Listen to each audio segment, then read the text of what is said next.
हमारे राम भैया और लक्ष्मण कुशल से हैं।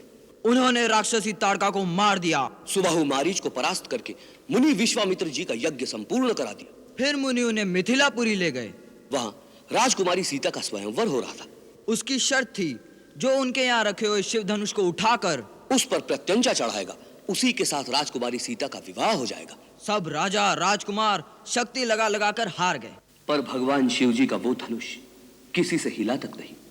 इस पर महाराज जनक ने उपस्थित राजाओं को कुछ अनुचित वचन कह डाले। ये हमारी बेटी की ससुराल है, यहां से कुछ लेना नीति और परंपरा के विरुद्ध है। महाराज, मुझे क्षमा करने की कृपा करें। धन्य हो, महात्मा जनक के राजदूत में ही ऐसे संस्कार हो सकते हैं। राजन, आर्य देवव्रत की प्रतिक्रिया उचित है। महाराज दशरथ और महाराज जनक ने मिलकर चारों भाइयों का तुम चारों बहनों के साथ एक ही दिन एक ही साथ विवाह करने का निश्चय कर लिया है।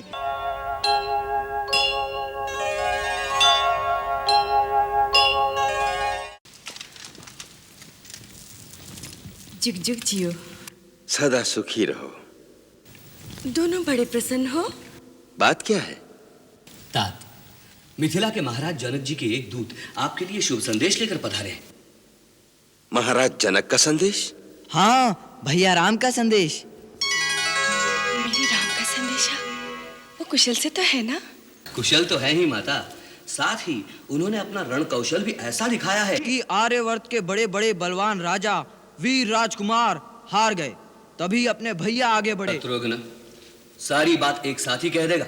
भैया, बात रोकने से मेरे पेट में पीड़ा होने लगती। अरे बड़ी माँ को तो आ जाने दे, उन्हें संदेशा भेजा है, आती ही होंगी। क्या बात है? राम का क्या संदेशा है? ऐसा संदेश है बड़ी माँ, हाँ? आप आनंद विभोर हो जाएंगी। पहले आप अपना धीरज तो संभालिए। अच्छा बाबा, धीरज तो रख लिया। अब बता मेरे लाल, बात क्या है? दो संदेश है, हाँ? एक ऋषि विश्वामित्र जी का, दूसरा महाराज जनक का। तो पहले कौन सा सुनाएगा रिपुदमन? क्यों तरसा रहे हो? लाओ, ये दोनों पत्रिकाएं हम स्वयं पढ़ लेंगे। आप पढ़ेंगी? हाँ? खुशी के आंसू तो पहले ही उमड़ रहे हैं। इन आंसुओं से पत्रिका पढ़ने से पहले ही धुल जाएगी, फिर पढ़ने के लिए कुछ भी नहीं रहेगा। अच्छा बाबा, तो तुम्हें लोग पढ़कर सुना दो, पर सुना तो दो। हाँ, जल्दी सुना दो, क्या संदेश है? हाँ, तो सुनिए। हमारे राम भैया और लक्ष्मण कुशल से हैं। उन्होंने राक्षसी ताड़का को मार दिया। सुबाहु मारीच को परास्त करके मुनि विश्वामित्र जी का यज्ञ संपूर्ण करा दिया। फिर मुनि उन्हें मिथिलापुरी ले गए। वहां राजकुमारी सीता का स्वयंवर हो रहा था। उसकी शर्त थी, जो उनके यहाँ रखे हुए शिव धनुष को उठाकर उस पर प्रत्यंचा चढ़ाएगा, उसी के साथ राजकुमारी सीता का विवाह हो जाएगा। सब राजा राजकुमार शक्ति लगा लगा कर हार गए। पर भगवान शिव जी का वो धनुष किसी से हिला तक नहीं।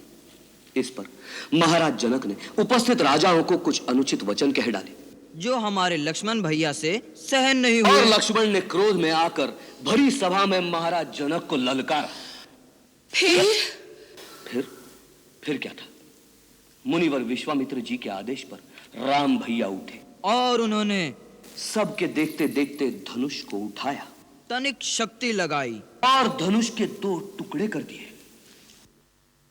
अरे आगे तो कहो, क्या हुआ?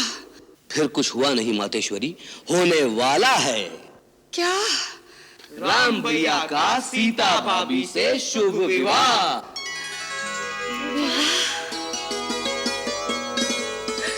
मेरे राम का विवाह। दीदी, दीदी मुझे संभालिए। बड़ी प्रसन्नता की मेरे हृदय की धड़कन रुक रही है। कैकेयी, अपने को संभालो, अब सास बनने का समय आ गया है। सास? हाँ दीदी। सास सुन के ही कैसा लग रहा है? हम सास बनेंगे, हमारी बहू आएगी, हम अपना सब कुछ उसे सौंप कर निश्चिंत हो जाएंगे। और फिर इस राजमहल में एक बार फिर से नन्हे मुन्नों की किलकारी गूंजेगी। हम दादी बन जाएंगे दीदी, हम दादी बन जाएंगे। हम भी तो दादा बन जाएंगे। दादाजी तो आप बन ही जाएंगे, किंतु फिर हमें आपकी तरफ ध्यान देने का अवकाश ही कहाँ मिलेगा, क्यों दीदी?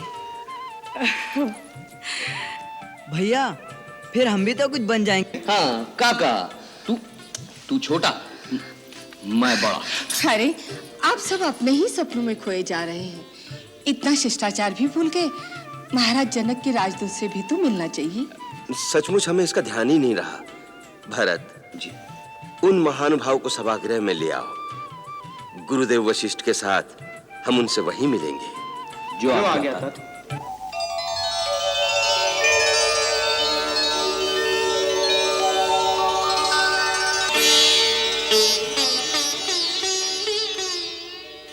मैं मिथिला के महाराज जनक का दूत देवव्रत, अयोध्या के महाराज दशरथ तथा पूज्यवर महर्षि वशिष्ठ के चरणों में सादर प्रणाम करता हूँ। अयोध्या में आपका स्वागत है श्रीमान देवव्रत। धन्यवाद। मैं महाराज की सेवा में मिथिला से शुभ संदेश लेकर आया हूँ। आपका संदेश कुमार भरत ने हमें सुना दिया है। अब आगे के लिए क्या आदेश है प्रभु? मेरे महाराज ने पूज्यवर विश्वामित्र के आदेश से आपकी सेवा में निवेदन किया है कि आप अपने उपाध्याय, कुल पुरोहित, बंधु बांधुओं के साथ बारात लेकर मिथिलापुरी में पधारने की कृपा करें। इस संबंध में गुरुदेव अपना निर्णय प्रदान करें, उसी के अनुसार कार्य किया जाए। आर्य देवव्रत, अयोध्यापति की ओर से महाराज जनक की सेवा में निवेदन करिए कि हमें आपका निमंत्रण स्वीकार है। हम शीघ्र ही शुभ मुहूर्त में बारात लेकर जनकपुरी पहुंचेंगे और हमारी ओर से मिथिला नरेश से कहिए, मिथिला और अयोध्या का यह संबंध बड़ा ही शुभ है। इस संबंध के द्वारा आर्यावर्त की दो महान शक्तियों का मिलन होगा। पूज्यवर महामुने, मैं अपने महाराज जनक की ओर से इस आशीर्वाद के लिए आपका धन्यवाद करता हूं। महाराज, मुझे जनकपुरी जाने की आज्ञा प्रदान करें, जिससे मैं आपके आने का शुभ समाचार अपने महाराज तक शीघ्र पहुंचा सकूं। आपको हमारी ओर से अनुमति है आर्य देवव्रत। वहां जाकर हमारे दोनों बालकों को हमारा स्नेह संदेश, हमारी शुभ आशीष देना। श्री राम और लक्ष्मण को बालक कहना आपका अधिकार है महाराज, परंतु सारे संसार के लिए वे दोनों पराक्रम और वीरता का अवतार हैं। ऐसे दिव्य और यशस्वी पुत्रों का पिता होने का सौभाग्य तो देवताओं के लिए भी दुर्लभ है। आप जैसे भाग्यशाली के दर्शनों से मैं धन्य हो गया। बहुत सुंदर वार्तालाप कर लेते हो देवव्रत। तुम हमारे पुत्रों का शुभ समाचार लाए हो, इसलिए हमारी ओर से भेंट स्वीकार करो।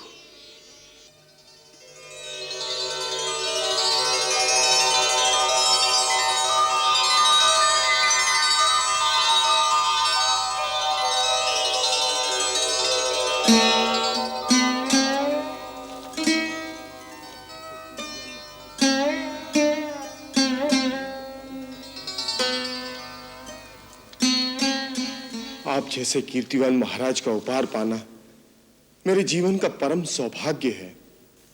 परंतु महाराज, ये हमारी बेटी की ससुराल है। यहां से कुछ लेना नीति और परंपरा के विरुद्ध है। महाराज, मुझे क्षमा करने की कृपा करें। धन्य हो, महात्मा जनक के राजदूत में ही ऐसे संस्कार हो सकते हैं। राजन, आर्य देवव्रत की प्रतिक्रिया उचित है। महाराज, हमें आज्ञा दें।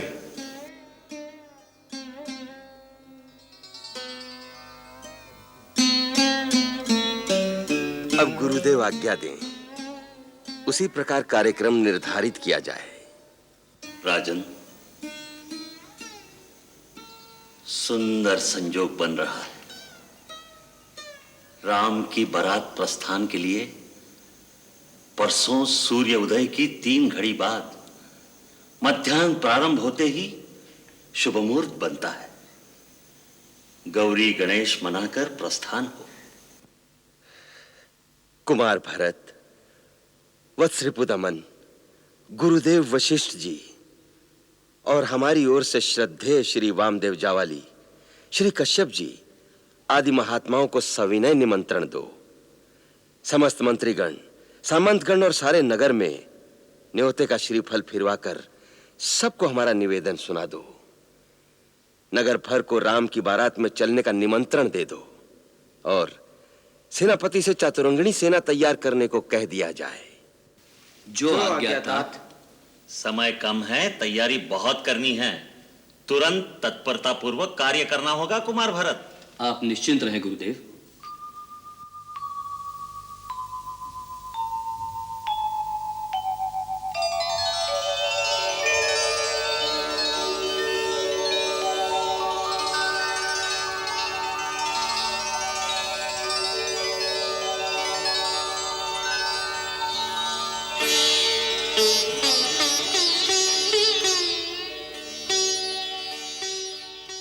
आर्य सुमंत, महारानी जी, राम की मंगल कामना के लिए मैंने अनुष्ठान किया है। दान की ये तमाम वस्तुएं, इसके अतिरिक्त ब्राह्मणों को सहस्त्र गऊ, भंडार गृह से अन्न वस्त्र प्रजाजन में बंटवा दीजिए। जो आज्ञा महारानी जी। इस अवसर पर महाराज ने भी राजकोष के द्वार पर खुलवा दिए हैं। उन्हें ऐसा ही करना चाहिए।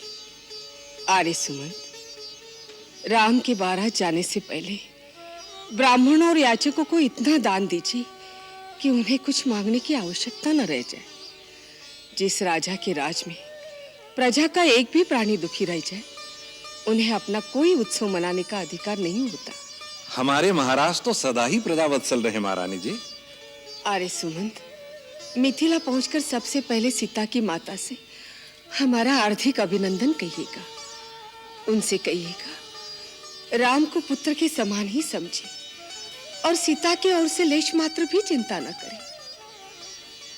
सीता अयोध्या में बहू बनकर नहीं, बेटी बनकर आएगी।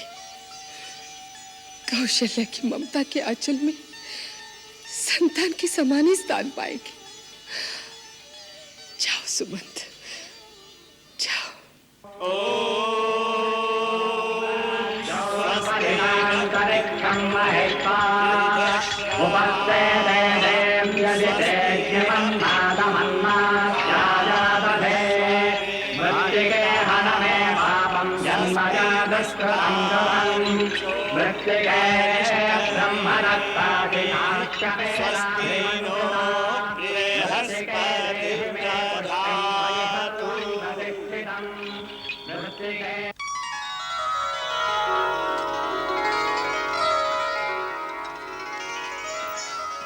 अवध नरेश, मिथिला आपका स्वागत करती है।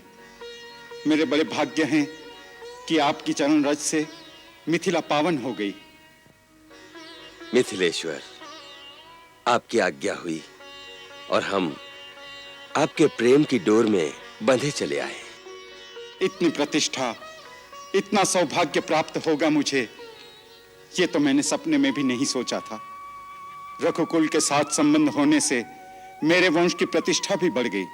कैसी बात करते हैं विदेहराज? इस संसार में किसका किसके साथ संबंध होगा, इसका निर्णय केवल विधाता के हाथ में होता है। वही शुभ समय आने पर इन कड़ियों को जोड़ देता है। उन्हीं परमेश्वर की इच्छा से आज अयोध्या और मिथिला दोनों बराबर के संबंधी हो गए हैं। नहीं महर्षि, बराबरी के नहीं। मैं तो कन्या का पिता हूं, आपका दास हूं। मेरी और आपकी बराबरी कैसे? आपने ठीक कहा महाराजा जनक। हमारी आपकी बराबरी कैसे हो सकती है? आज आप दाता हैं और मैं एक याचक, एक भिखारी, जो आपके द्वार पर आपकी कन्या का दान मांगने आया है। देने वाला दाता तो सदा ही महान होता है। शास्त्र भी कहता है, प्रतिग्रहो दातृवश। लेने वाला दाता के अधीन होता है। इसलिए आप जो आज्ञा करेंगे वो हमें शिरोधार्य होगी। आप कितने उदार हैं महाराज दशरथ। अपने स्नेह के बंधन में आपने विदेह को भी बांध लिया। आपके साथ देवता तुल्य वशिष्ठ, वामदेव जी ऐसी महान विभूतियों के स्वागत के अभिमान से मेरा मस्तक भी ऊंचा हो गया। विदेही राज, मेरा विचार है कि महाराज दशरथ, महर्षि वशिष्ठ और बारात में आए हुए अतिथियों को यात्रा की थकान मिटाने के लिए विश्राम करने दें। प्रातः शुभ मुहूर्त में आप दोनों संबंधी गुरुजन के साथ बैठकर श्री राम और राजकुमारी सीता के विवाह की चर्चा करें तो उचित होगा।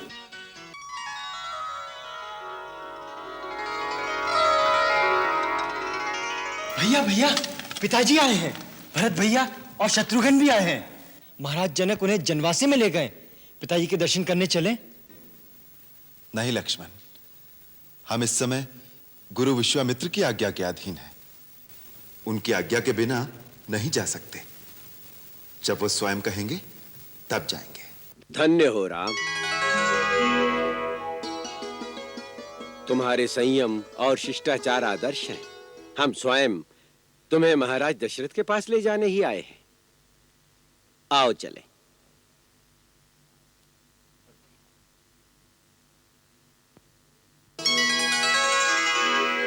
भूप बिलो के जबहि मुनि आवत सुतन समेत, उठे हर्षि सुख सिंधु महु, चले थाह सीलेत।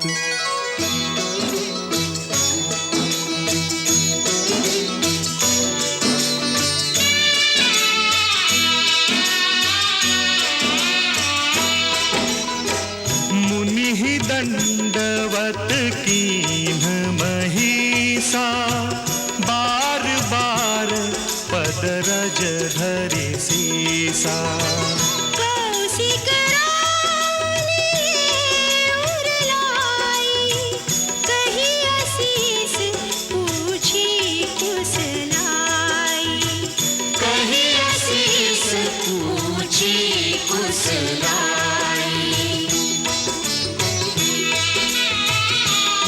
दंडवत करत दो भाई, देख न पति उर सुख न समाई।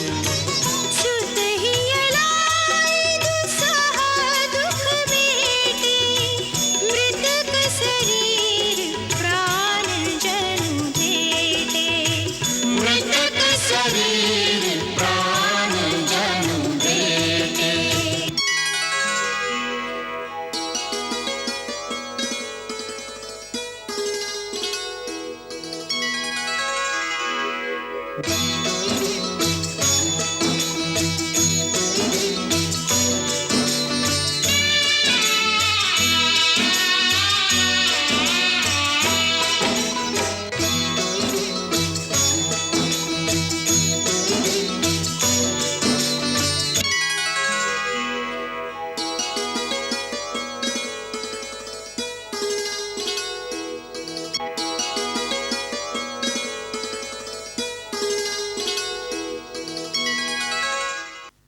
राम जी, राम कभी अयोध्या याद आती थी? जी। छोटे भाई, माताएं तो अवश्य याद आती होंगी। तात सब याद आते थे, परंतु जिस कार्य के लिए आपने हमें भेजा था उसमें जरा से भी त्रुटि न रह जाए, उसके प्रति सजग रहने में सदा इस बात का आभास रहता था जैसे आप हमारे साथ हैं और हमारा मार्गदर्शन कर रहे हैं। इतनी कम आयु में तुमने जो आदर्श, जो सत्कर्म संचित कर लिए हैं, वो हम वृद्धावस्था तक नहीं कर सके। ये आप क्या कह रहे हैं पिताश्री? मेरे प्रेरणा स्रोत तो आप ही हैं। आप ही के पद चिन्हों पर चलकर कुछ करने की क्षमता पाई है मैंने। आपने तो देवलोक तक जाकर अपनी कीर्ति पताका स्थापित की है। वो जो कुछ किया है, एक राजा ने अपनी कीर्ति की आकांक्षा, अपना प्रभाव, अपनी सत्ता का दबदबा जमाए रखने के लिए किया है। किंतु तुमने जो कुछ किया है, पिता की आज्ञा, गुरुजनों की सेवा, प्रजापालन, ऋषियों, मुनिजनों, तपस्वियों की सुरक्षा के लिए किया है। इसी में तुम्हारी महानता है। तुम जैसे आदर्श पुत्र को पाकर न केवल तुम्हारे माता पिता वरन पूरे रघुवंशी पितरों का मस्तक गर्व से ऊंचा हो गया है। अपनी प्रशंसा सुनकर सकुचा रहे हो राम? हर पिता स्नेहवश अपने पुत्र को ही बढ़ाई देता है, वही आप कर रहे हैं। अन्यथा मैंने तो बस वही किया जो आपका निर्देश था। हर पुत्र का धर्म है पिता अपने मुंह से ना भी कहे, फिर भी यदि पिता के मन में कोई इच्छा हो तो उसे प्राण देकर भी पूरा करे। इसी कर्तव्य की प्रेरणा से ही मैंने ये सारे कार्य किए हैं। सारे आर्यावर्त के शूरवीर पूरे बाहुबल की शक्ति लगाकर जिस शिव धनुष को हिला नहीं सके, उसके भंजन में किसकी प्रेरणा थी राम?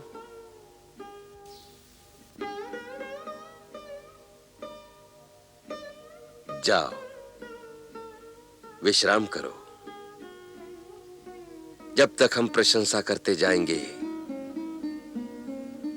तुम संकोच से नमते जाओगे। जाओ वत्स।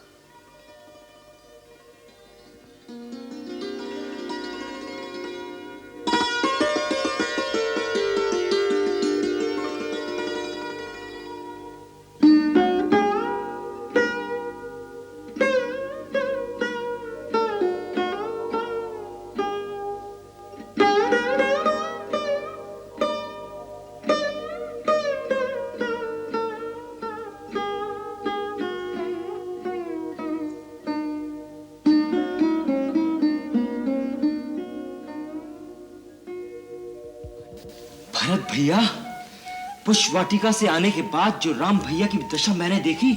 क्या देखी? रात भर चांद को देखकर ठंडी सांसें लेते रहे। अच्छा? हाँ।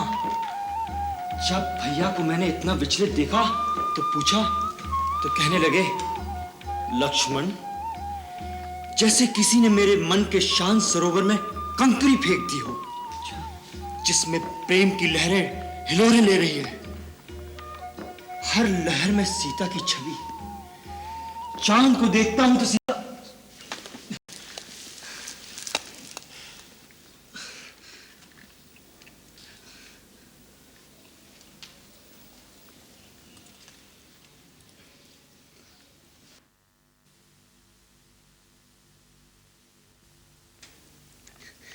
राम भैया, मैं भरत भैया को बता रहा था कि भाभी के पहले दर्शन कैसे हुए।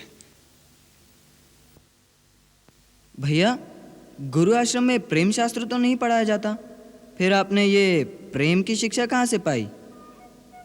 उसी प्रकृति से शत्रुघ्न, जिसने मां को बालक से, भाई को भाई से और सागर की लहरों को चंद्रमा से प्रेम करना सिखाया। संसार में पिता, पुत्र या भाई का नाता जैसे मनुष्य के बनाने से नहीं बनता, वो पहले से ही निर्धारित होता है। उसी प्रकार जीवन में किसे तुम्हारी पत्नी बनना है और कब कहां उससे भेंट होनी है, यह भी विधाता पहले से ही निश्चित कर देते हैं। इसलिए मनुष्य को चाहिए कि जब उससे भेंट हो तो अपना संपूर्ण विश्वास, संपूर्ण प्रेम उसे सौंप दे, जिससे उसके पश्चात जीवन में किसी दूसरी ओर ध्यान ही न जाए। पूज्य महर्षि वशिष्ठ, ब्रह्मर्षि विश्वामित्र, महाराजा दशरथ, इस सभा में हम आपका स्वागत करते हैं। अब हमारे कुल गुरु मान्यवर शतानंद जी इस सभा में उपस्थित गुरुजनों के सम्मुख विवाह का प्रस्ताव रखें। महाराज जनक की प्रतिज्ञा के अनुसार शिव धनुष के भंग होते ही राजकुमारी सीता का श्री राम से विवाह हो गया मानना चाहिए, जिससे आर्यवर्त के दो महान कुलों का नाता जुड़ गया है। फिर भी धर्म और लोकाचार की रीति के अनुसार महाराज जनक आप सबकी उपस्थिति में अपनी पुत्री सीता का विधि पूर्वक और धर्म पूर्वक कन्यादान करना चाहते हैं। इसके लिए महाराज जनक आपकी आज्ञा चाहते हैं। यही बात आपके पुत्र श्री राम ने भी कही है कि पिता की आज्ञा मिलने पर ही सीता का पाणी ग्रहण करूंगा। अब आप उसके लिए आज्ञा प्रदान करें तो लग्न पत्रिका शोधी जाए। पूज्यवर शतानंद जी, आपके वचनों से हम कृतार्थ हुए। जो प्रस्ताव आपने प्रस्तुत किया है वो हमारे लिए गौरव की बात है। इस शिष्टा के लिए हम महाराज जनक का भी अभिनंदन करते हैं।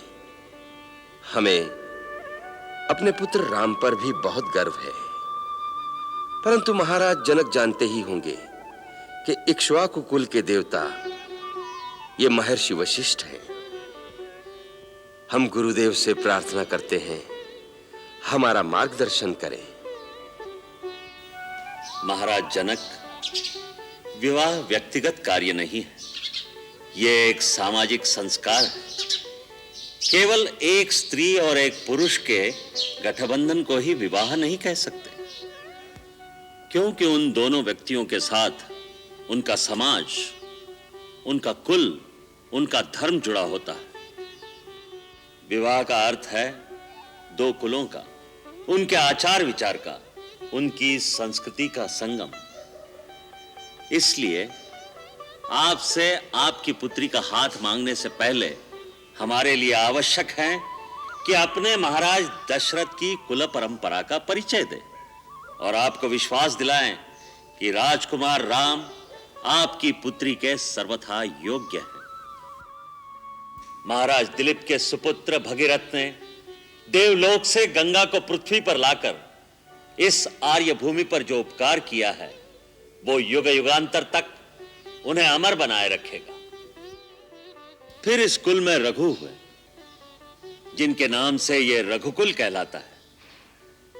फिर भक्त शिरोमणि अम्बरीश और उनके प्रपौत्र महाराज अज हुए। महाराज अज के सुपुत्र महाराज दशरथ हुए। ऐसे यशस्वी कुल में उत्पन्न आर्य कुमार राम और लक्ष्मण के लिए मैं आपकी दोनों पुत्रियों सीता और उर्मिला को वरण करता हूं। मुनिवर, आपके उदार वचनों से मैं धन्य हो गया। मैं बड़ी विनम्रता के साथ अपनी सीता को श्री राम के लिए और अपनी छोटी पुत्री उर्मिला को आर्य कुमार श्री लक्ष्मण के लिए रघुकुल की कुलवधुओं के रूप में समर्पित करता हूं। महाराज दशरथ, विदेहराज जनक, इस आनंद मंगलमय प्रकरण का पूर्ण पटाक्षेप अभी नहीं हुआ। यदि महर्षि वशिष्ठ सम्मति दें तो हम भी अपने मन के उद्गार प्रकट करें। आज्ञा दे ब्रह्मर्षि। राम और लक्ष्मण परिणय सूत्र में बंधकर अयोध्या जाएं और भरत रिपुदमन कुंवारे रह जाएं, ये तो उचित नहीं। महाराज जनक के छोटे भ्राता संकाशा नरेश कुशध्वज की 2 कन्याएं हैं, मांडवी, श्रुतकीर्ति। हम इन दोनों सुकन्याओं का कुमार भरत और शत्रुघ्न के लिए वरण का प्रस्ताव रखते हैं। इस प्रस्ताव का अनुमोदन मैं किन शब्दों में करूं? मुनिराज, आपके इस प्रस्ताव से सारा निमिवंश धन्य हो गया। कुशध्वज अपनी पुत्री मांडवी का कुमार भरत के लिए और अपनी छोटी पुत्री श्रुतकीर्ति का कुमार शत्रुघ्न के लिए कन्यादान अवश्य करेंगे। फिर इस शुभ कार्य में विलंब क्यों? शतानंद जी, चारों राजकुमार एक ही दिन दूल्हा बने और चारों राजकुमारियों का कन्यादान एक ही दिन में हो, ऐसा शुभ लगन निकालिए। 2 दिन बाद उत्तरा फाल्गुनी नक्षत्र है। उस दिन चारों विवाह संपन्न करने के लिए अति उत्तम लग्न है। अयोध्यापति दशरथ, अब आप चारों राजकुमारों के मंगल के लिए उनसे गोदान कराइए, नांदीमुख श्राद्ध कार्य संपन्न कीजिए, तत्पश्चात विवाह का शुभ कार्य आरंभ कीजिए। जो आज्ञा गुरुदेव। सुनो सुनो सुनो, मांडवी जीजी, उर्मिला, श्रुतिकीर्ति, सुनो सुनो, अरे तुम भी सब सुनो। सुना ना, क्या सुना रही है? ऐसी क्या खबर लाई हो सुनंदा? सब कुशल और मंगल है यहाँ पर। और आगे समाचार ये है कि जनकपुरी और संकाश्य नगरी एक ही दिन और एक ही साथ साथ सुनी सुनी हो जाएंगी। रामचंद्र जी ने एक धनुष भंग किया और सीता जी को वर लिया, किंतु अब तो मांडवी भरतलाल की जय। उर्मिला लखनलाल की जय। श्रुतिकीर्ति शत्रुघ्न कुमार की जय। क्या तुम समझी नहीं जीजी? महाराज दशरथ और महाराज जनक ने मिलकर चारों भाइयों का तुम चारों बहनों के साथ एक ही दिन एक ही साथ विवाह करने का निश्चय कर लिया है। हाँ हाँ, विवाह करने का निश्चय कर लिया है।